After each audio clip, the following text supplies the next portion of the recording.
Jésus partit de là et se rendit dans sa patrie. Ses disciples le suivirent.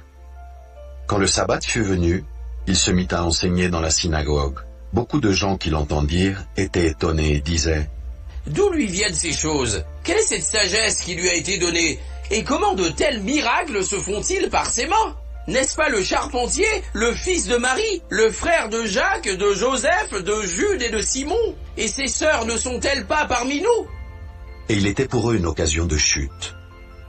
Mais Jésus leur dit: Un prophète n'est méprisé que dans sa patrie, parmi ses parents et dans sa maison. Et il ne put faire là aucun miracle, si ce n'est qu'il imposa les mains à quelques malades et les guérit. Et il s'étonnait de leur incrédulité. Jésus parcourait les villages d'alentour en enseignant. Alors il appela les 12 et il commençait à les envoyer 2 à 2 en leur donnant pouvoir sur les esprits impurs. Il leur prescrivit de ne rien prendre pour le voyage, si ce n'est un bâton, de n'avoir ni pain, ni sac, ni monnaie dans la ceinture, de chausser des sandales et de ne pas revêtir 2 tuniques.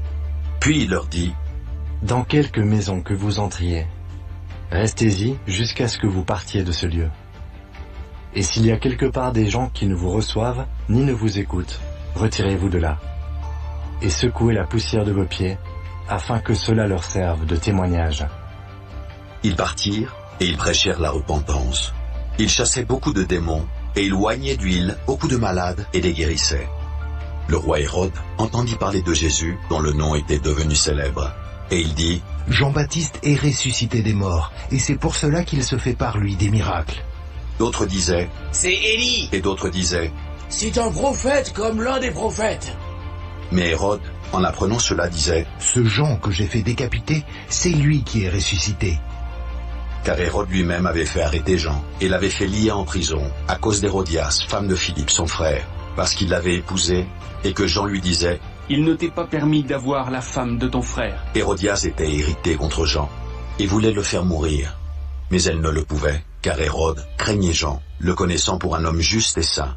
Il le protégeait, et après l'avoir entendu, il était souvent perplexe, et l'écoutait avec plaisir. Cependant un jour propice arriva, lorsqu'Hérode, à l'anniversaire de sa naissance, donna un festin assez grand aux chefs militaires et aux principaux de la Galilée. La fille d'Hérodias entra dans la salle. Elle dansa et plut à Hérode et à ses convives. Le roi dit à la jeune fille: Demande-moi ce que tu voudras, et je te le donnerai. Il ajouta avec serment: Ce que tu me demanderas, je te le donnerai, fût-ce la moitié de mon royaume. Étant sortie, elle dit à sa mère: Que demanderai-je? Et sa mère répondit: La tête de Jean-Baptiste. Elle s'empressa de rentrer aussitôt vers le roi et lui fit cette demande: Je veux que tu me donnes à l'instant, sur un plat, la tête de Jean-Baptiste. Le roi fut attristé, mais à cause de ses serments et des convives, il ne voulut pas lui faire un refus. Il envoya sur le champ un garde avec ordre d'apporter la tête de Jean-Baptiste. Le garde alla décapiter Jean dans la prison et apporta la tête sur un plat. Il la donna à la jeune fille, et la jeune fille la donna à sa mère. Les disciples de Jean, ayant appris cela, vinrent prendre son corps et le mirent dans un sépulcre. Les apôtres s'étant rassemblés auprès de Jésus, lui racontèrent tout ce qu'ils avaient fait et tout ce qu'ils avaient enseigné. Jésus leur dit: Venez à l'écart dans un lieu désert, et reposez-vous un peu. Car il y avait beaucoup d'allants et de venants, et ils n'avaient même pas le temps de manger. Ils partirent donc dans une barque pour aller à l'écart dans un lieu désert. Beaucoup de gens les virent s'en aller, et les reconnurent. Et de toutes les villes on accourut à pied, et on les devança au lieu où ils se rendaient. Quand il sortit de la barque, Jésus vit une grande foule, il fut ému de compassion pour eux, parce qu'ils étaient comme des brebis qui n'ont point de berger. Et il se mit à leur enseigner beaucoup de choses. Comme l'heure était déjà avancée, ses disciples s'approchèrent et lui dirent: Ce lieu est désert et l'heure est déjà avancée. Renvoie-les afin qu'ils aillent dans les campagnes et dans les villages des environs, pour s'acheter de quoi manger. Jésus leur répondit: Donnez-leur vous-même à manger. Mais ils lui dirent: Irions-nous acheter des pains pour 200 deniers et leur donnerions-nous à manger? Et il leur dit: Combien avez-vous de pain? Allez voir. Ils s'en assurèrent et répondirent: 5 et 2 poissons. Alors il leur commanda de les faire tous asseoir par groupes sur l'herbe verte. Et ils s'assirent par rangées de 100 et de 50. Il prit les 5 pains et les 2 poissons, et, levant les yeux vers le ciel, il rendit grâce. Puis il rompit les pains et les donna aux disciples. afin qu'il les distribuasse à la foule. Il partagea aussi les 2 poissons entre tous. Tous mangèrent et furent rassasiés. Et l'on apporta 12 paniers pleins de morceaux de pain et de ce qui restait des poissons. Ceux qui avaient mangé les pains étaient 5000 hommes. Aussitôt après, il obligea ses disciples à monter dans la barque et à passer avant lui de l'autre côté, vers Bethsaïda, pendant que lui-même renverrait la foule. Quand il l'eut renvoyé, il s'en alla sur la montagne pour prier. Le soir étant venu, la barque était au milieu de la mer et Jésus était seul à terre.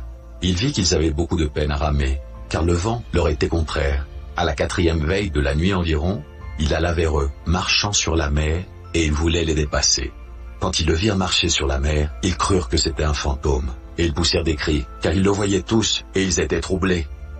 Aussitôt Jésus leur parla et leur dit, « Rassurez-vous, c'est moi.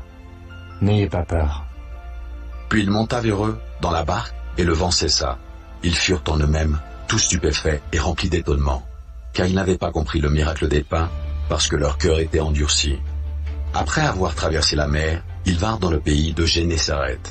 Et ils abordaient. Quand ils furent sortis de la barque, les gens, ayant aussitôt reconnu Jésus, parcoururent tous les environs et l'on se mit à porter les malades sur des lits, partout où l'on apprenait qu'il était.